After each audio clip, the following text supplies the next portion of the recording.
Akka mooltan kun ammaanii badhaasoo duraan dursee hedduu galatoomaa nu bira dhaabbachuu keessaniif kaampeenii kenna Amaanee for Congress akka seenaa mirkaneessinuuf nu bira dhaabbachuu keessaniif hedduu galatoomaa isiniin jechuu fedha.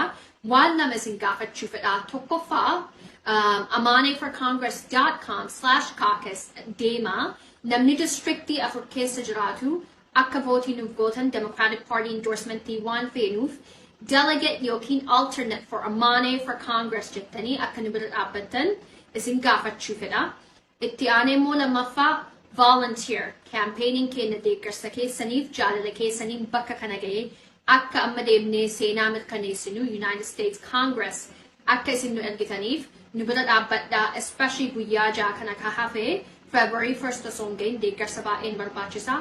Oofisa keenya koottaa telefoonaan nu bilbilaa nu bira dhaabbadhaa isiniin jechuu fedhee isin gaafachuu fedhee ulfaadhaa hedduu galatoomaa isin jaaladhaa isiniif jiraadha.